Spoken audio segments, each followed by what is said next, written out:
9845120522 and 9845251022. Navadip Academy, reputable educational institution with well-managed building and convenient location. तपाईको माझ तराईको आवाज radio Birgunj 79 megahertz. Radio Birgunj time check अहिले 5 बज्यो।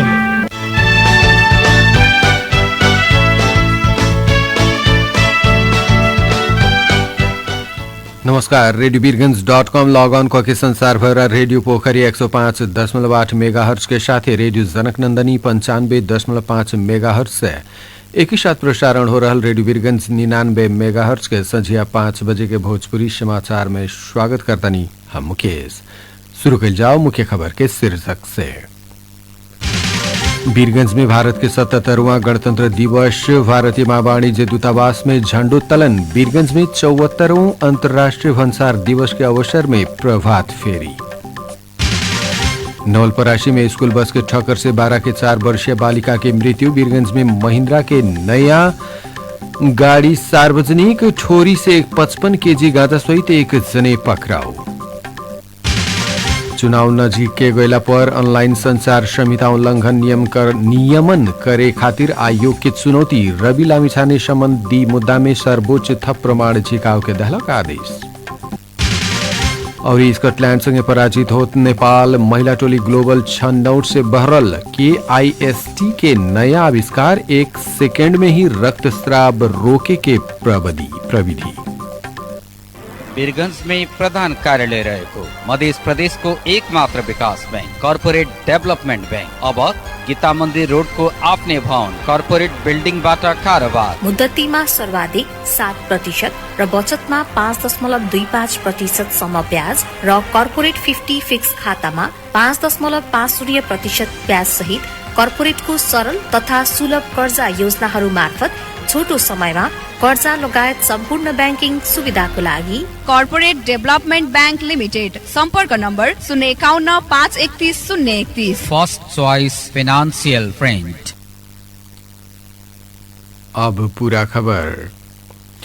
मित्र राष्ट्र भारत के 77वां गणतंत्र दिवस के अवसर में आज वीरगंज स्थित भारतीय महावाणिज्य दूतावास कार्यालय में झंडोत्तोलन कार्यक्रम सम्पन्न भइल बा। कार्यालय परिसर में आयोजित कार्यक्रम में भारतीय महावाणिज्य दूत देवी शाह मीणा झंडोत्तोलन कैले रहनी। जिला स्थित सुरक्षा अधिकारी, समाजसेवी, राजनीतिज्ञ, उद्योगी व्यवसायी साथै संचारकर्मी के उल्लेखनीय उपस्थिति रहल। गणतंत्र दिवस समारोह में छात्र छात्रा द्वारा विभिन्न सांस्कृतिक कार्यक्रम के प्रस्तुतिकरण करल गेल बा। ये बीच महावाणिज्य दूत मीणा विज्ञप्ति जारी करत नेपाल में रहल भारतीय समुदाय तथा भारत के मित्र सबके प्रति बधाई तथा शुभकामना व्यक्त कैले बानी। महावाणिज्य दूत मीणा भारत नेपाल बीच के ऐतिहासिक मित्रता, आपसी समझदारी या सहकारी के अजूरी मजबूत बनाव के प्रतिबद्धता व्यक्त करते शिक्षा, स्वास्थ्य, पूर्वाधार, संस्कृति तथा जनस्तर के संबंध विस्तार में भारत सरकार निरंतर सहयोगरत रहल उल्लेख कैले बानी। 74वां अंतर्राष्ट्रीय भंसार दिवस के अवसर में भंसार विभाग तथा वीरगंज भंसार कार्यालय के आयोजना में आज वीरगंज में प्रभात फेरी कार्यक्रम सम्पन्न करल गेल बा। वीरगंज भंसार कार्यालय के प्रमुख कृष्ण प्रसाद मैनाली के नेतृत्व में निकलल प्रभात फेरी वीरगंज कार्यालय परिसर से शुरू होकर मितेरी पुल पहुंच के पुनः भंसार कार्यालय में आके समापन भई रहा। कार्यक्रम में भंसार कर्मचारी, क्लियरिंग एजेंट संघ, वीरगंज उद्योग वाणिज्य संघ के प्रतिनिधि, सुरक्षाकर्मी तथा अन्य सरकार वाला के उल्लेखनीय सहभागिता रहा। आयोजक के अनुसार प्रभात फेरी मार्फत भंसार प्रशासन के भूमिका, राजस्व संकलन, व्यापार सहजीकरण और मुलुक के आर्थिक विकास में भंसार के महत्व बारे जनचेतना फैलाव के उद्देश्य रहा। अंतर्राष्ट्रीय भंसार दिवस प्रत्येक वर्ष विश्वभर मनावत आइल बलो।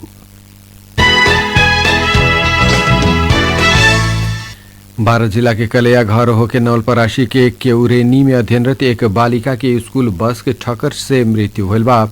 देवचोली नगरपालिका एक केउरेनी में आपने पढ़े वाला विद्यालय बस के ठक्कर से 4 वर्षीय बालिका की मृत्यु भइल बतावल गेल बा। मृत्यु होके वाला में बारा जिला कलैया नगरपालिका 6 स्थायी घर होके हाल देवचोली 1436 घरे रहे वाला बीबू पासवान के 4 वर्षीय बेटी सुषमा कुमारी पासवान रहल। जिला प्रहरी कार्यालय नवलपरासी जनौले बा।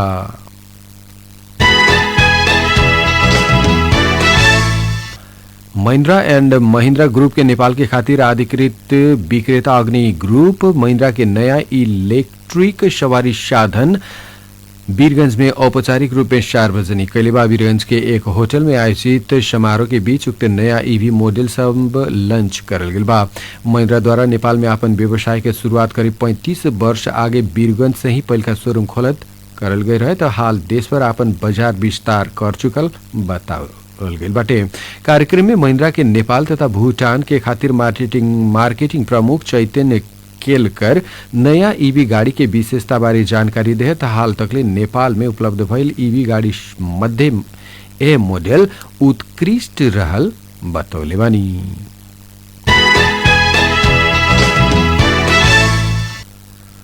पर्सा की ठोरी गाउँपालिका से बड़का परिमाण के लागू औषध गांजा सहित एक जना पकड़ाऊ परल बा। इलाका प्रहरी कार्यालय थोड़ी से खटल प्रहरी टोली ठोरी गाउँपालिका 4 विशाल चौक निवासी 34 वर्षीय सुरेश श्रेष्ठ के उनकर घर से पकड़ाऊ कैल बतौले बा। विशेष सूचना के आधार में करल गईल खानतलाशी के क्रम में 55 केजी गांजा बरामद करल गईल प्रहरी जनौले बा। पकड़ाऊ पड़ल श्रेष्ठ के ऊपर लागू औषध संबंधी कसूर में मुद्दा क के जिला अदालत पर्सा से 10 दिन के मियाद थप क के अनुसंधान हो रहल प्रहरी जनौले बा। नेपाली कांग्रेस के सभापति गगन कुमार थापा आज अपन निर्वाचन क्षेत्र सर्लाही 4 पहुंचल बनी। थापा काठमाडौँ से सिमरा विमानन स्थल होत दिन के सर्लाही पुगल बनी। वहां के स्वागत पूर्व पश्चिम राजमार्ग अंतर्गत बागमती कर्मैया में नेता और कार्यकर्ता से भव्य रूप में करल गेल बतावल गेल बा। स्वागत के बाद थापा मूर्तिया स्थित मुक्तेश्वर मंदिर में दर्शन करके निर्वाचन क्षेत्र नंबर 4 तरफ प्रस्थान कैले रहनी।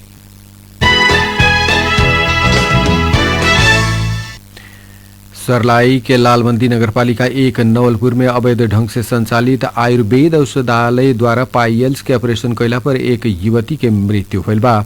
एतवार के दिन के नवलपुर चौक नजदीक मोहन आयुर्वेद औषधालय में पाइल्स के ऑपरेशन करौला पर लालबंदी नगरपालिका 2 पुनर्वास के विपिन पासवान के बेटी 18 वर्षीय हंसू पासवान के मृत्यु भइल बतावल गेल बा। ऑपरेशन के क्रम में युवती अचेत भइला के बाद थप उपचार खातिर परिवार के सदस्य आयुर्वेद के संचालक तथा वैद्य राम विनय शाह द्वारा नमूना अस्पताल हरिवन में पहुंचावल गई रहे। अस्पताल पहुंचला पर चिकित्सक द्वारा युवती के मृत घोषणा कैल प्रहरी जनौले बा।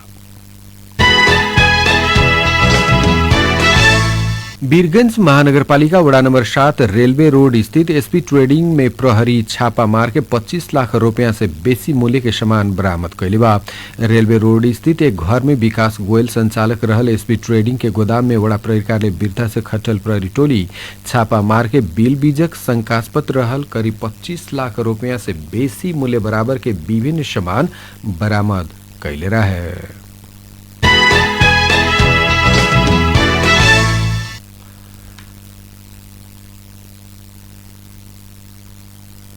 चितवन आ पर्सा राष्ट्रीय निकुंज में बीतल पुस 3 गते से शुरू भइल बाघ गणना के दूसरका भाग के काम ओराइल बा। चितवन आ पर्सा राष्ट्रीय निकुंज के एगो ब्लॉक बना के बाघ गणना कार्यक्रम होत आइल बाटे। निकुंज के सूचना अधिकारी अविनाश थापा मगर के अनुसार दूसरका भाग को समेत गणना ओरा के कैमरा निकाले के काम शुरू करल गेल बा। एकरा खातिर तालीम देहल गेल 150 गणक सब गणना में खटल बालो। 5 वर्ष कैद सजाए तोकल गई एक फरार कसूरदार के प्रहरी पकड़ाव कैले बा। पकड़ाव पड़े वाला में वीरगंज महानगरपालिका 20 रहे वाला 31 वर्षीय अविनाश चौधरी कहे वाला सुशील कुमार सिंह रहल बड़म। उनका के 2067 फागुन 22 गते साबिक वीरगंज उप महानगरपालिका बारे में साबिक वीरगंज उप महानगरपालिका 13 घर होके भइल गणेश सर्राफ के तेज हथियार कोदार से प्रहार करके घायल बनावल अभियोग रहल बा। रेबीज रोग के नियंत्रण और न्यूनीकरण करे के उद्देश्य से जीतपुर सिमरा उप महानगरपालिका द्वारा निःशुल्क रेबीज खोप शिविर संचालन भैलबाटे उपमहानगरपालिका के पशु पंक्षी विकास शाखा की आयोजना में 12 के विभिन्न वड़ा में चरणबद्ध रूप में खोप शिविर संचालन करे के बताओल गइल बा। पशु पंक्षी विकास शाखा के प्रमुख डाक्टर सुभाष झा द्वारा घरपालुआ कुकुर आ बिलाई के निःशुल्क रेबीज खोप उपलब्ध कराव के जानकारी दियाल बनी। जारी करल गई कार्यतालिका अनुसार माघ 12 गते से माघ 13 गते निःशुल्क रेबीज खोप शिविर संचालन होगी।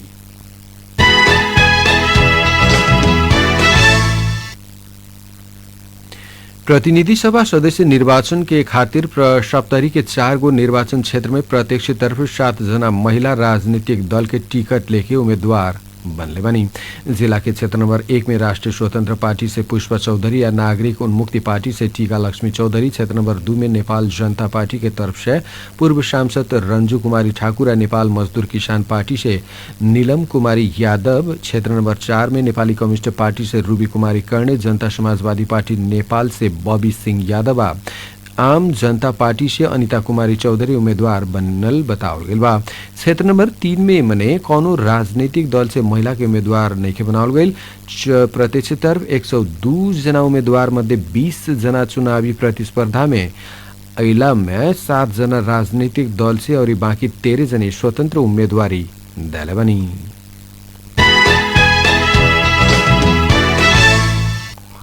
पर्सा क्षेत्र नंबर 1 से जनमत पार्टी के प्रतिनिधि सभा सदस्य के उम्मीदवार ओम प्रकाश सर्राफ वीरगंज महानगरपालिका सोरे इनरवा दक्षिण टोला में घर दैलो तथा भेटघाट कार्यक्रम सम्पन्न कैले बनी। कार्यक्रम के क्रम में स्थानीय वासी द्वारा से मूल फूल माला आ नाराबाजी सहित सर्राफ के स्वागत करल गेल बा। जन सहभागिता उल्लेखनीय रहल जनावत वोड़ा आयोजक सबसे वोड़ा नंबर 16 में जनमत पार्टी प्रति समर्थन बढ़त गईल बतावल गईल बा। आगामी फागुन 21 गते होखेवाला प्रतिनिधि सभा निर्वाचन के खातिर रौतहट जिला में 541 मतदान केंद्र निर्धारण करल गेल बा। जिला निर्वाचन कार्यालय रौतहट के अनुसार जिला के 4 गो प्रतिनिधि सभा निर्वाचन क्षेत्र अंतर्गत 157 वड़ा में 277 मतदान स्थल आए 541 मतदान केंद्र कायम करल गेल बा। शो मध्ये 152 मतदान केंद्र अति संवेदनशील, 100 संवेदनशील और 27 मतदान स्थल सामान्य रहल जिला निर्वाचन अधिकारी छोटेलाल दास बतौले बनी। निर्वाचन में सामाजिक संजाल मार्फत होखेवाला आचार संहिता उल्लंघन के नियमन चुनौतीपूर्ण बनत गईल बतावल गईल बा। प्रतिनिधि सभा चुनाव नजिके अइला पर सामाजिक संजाल के दुरुपयोग तथा औरी पेचीदा बनत आइल बाटे। सामाजिक संजाल में विदेशी भारतीय नंबर प्लेट के गाड़ी सबके प्रयोग, उम्मीदवार के मान मर्दन होखे वाला के नाराबाजी, भ्रामक वीडियो तथा तस्वीर प्रसारण जैसन गतिविधि बढ़त आइल बाटे।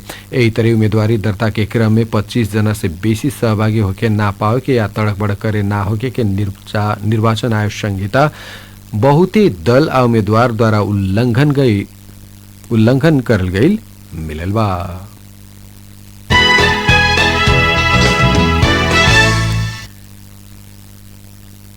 निर्वाचन आयोग निर्वाचन आचार संहिता उल्लंघन कैल आरोप में कोशी प्रदेश के मुख्यमंत्री हिकमत कार्की से विभिन्न जिला के उम्मीदवार सबसे स्पष्टीकरण पूछल गेल बा। आयोग के अनुसार मुख्यमंत्री कार्की द्वारा आयोग के पूर्व स्वीकृति बिना सरकारी साधन प्रयोग कके झापा पहुंचल कहत उहाँ संगे जवाब मांगल गेल बा। सार्वजनिक पद में रहल व्यक्ति से निर्वाचन संबंधी गतिविधि में सरकारी संयंत्र प्रयोग करे के ना पावे के आचार संहिता के व्यवस्था रहल बा। एही तरह जाजरकोट के उम्मीदवार शक्ति बहादुर बस्नेत के ऊपर नगद वितरण कैल आरोप में काठमांडू के सुरेंद्र भंडारी ऊपर आपत्तिजनक अभिव्यक्ति देहल आरोप में हर्क शामपांग के ऊपर बाल बालिका के प्रचार प्रसार में प्रयोग कैल उजूरी के बाद दोलखा के जगदीश खरेल के ऊपर अन्य आचार संहिता उल्लंघन के आरोप में स्पष्टीकरण पूछल गईल आयोग जनौले बा।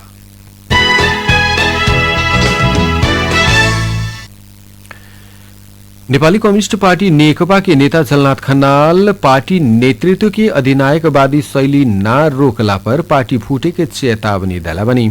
आज सामाजिक संजाल फेसबुक मार्फत खनाल प्रचंड के ऐसन चेतावनी दिला बनी। खनाल नेता हरिबोल गजुरेल के कैल कार्रवाई प्रति कड़ा आपत्ति जनावत उक्त निर्णय फिर्ता न भइला पर पार्टी एकीकरण हो होखे से पहले ही फूट तरफ जाओ के खतरा रहल बतौले बानी।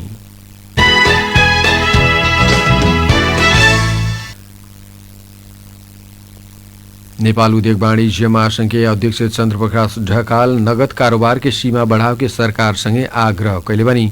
अंतर्राष्ट्रीय भन्सार दिवस के अवसर में काठमांडू में आयोजित कार्यक्रम में उहाँ के 5 लाख रुपया तक मात्र नगद कारोबार करे पावे के वर्तमान व्यवस्था से व्यवसाय के समस्या हो रहल बतौले बानी।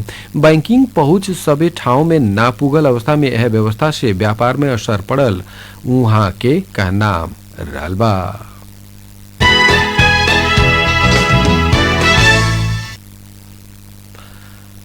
सोना चांदी के भाव आज फेरू कीर्तिमान बनौले बा। सोना आज तोला में 5,200 रुपया से बढ़ के तोला के 3,09,000 रुपया पहुंचल नेपाल सोना चांदी महासंघ जनौले बा। कालू सोना के भाव तोला के 3,03,800 रुपया रहे। इतरे आज चांदी के भाव भी कीर्तिमान कायम कैले बा। आज चांदी 6,285 रुपया में कारोबार हो रहल सोना चांदी व्यवसायी महासंघ जनौले बा।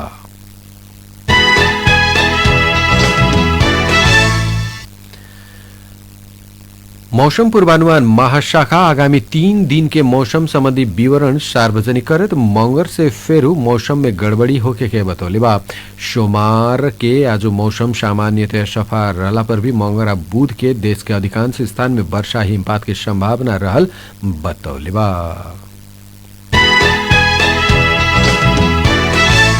अब खेल प्रसंग आईसीसी महिला T20 विश्व कप क्रिकेट के ग्लोबल छनौट में नेपाल समूह चरण से बहरल बा। आज भइल खेल में नेपाल स्कॉटलैंड संगे 72 रन से पराजित भइल बाटे। स्कॉटलैंड से दियल गयल 141 रन के लक्ष्य पाछा कइल नेपाल 13 ओवर 5 बॉल में 68 रन में ऑल आउट भई रहे। अंतर्राष्ट्रीय प्रसंग Korea advanced institute of science and technology KIST के अनुसंधानकर्ता सब करीब 1 सेकंड में ही गंभीर रक्तस्राव रोके सके के दूसर का पुस्ता के हेमोस्टेटिक एजेंट रक्तस्राव रोके वाला तत्व विकास कैल घोषणा कैले बा।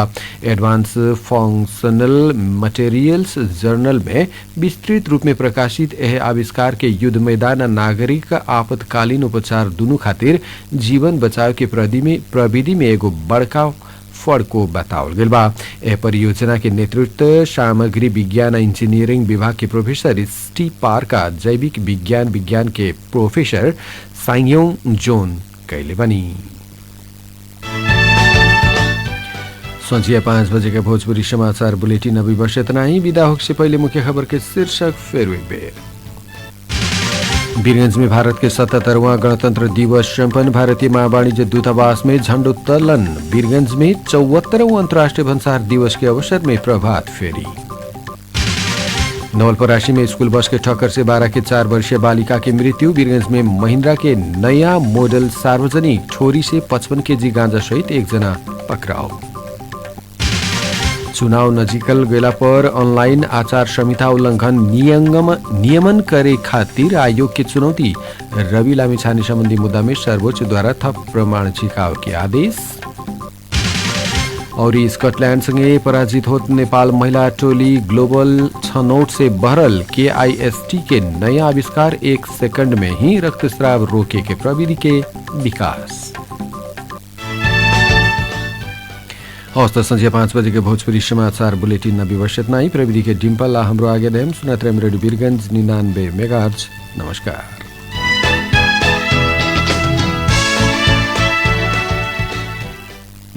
तपाईँको माझ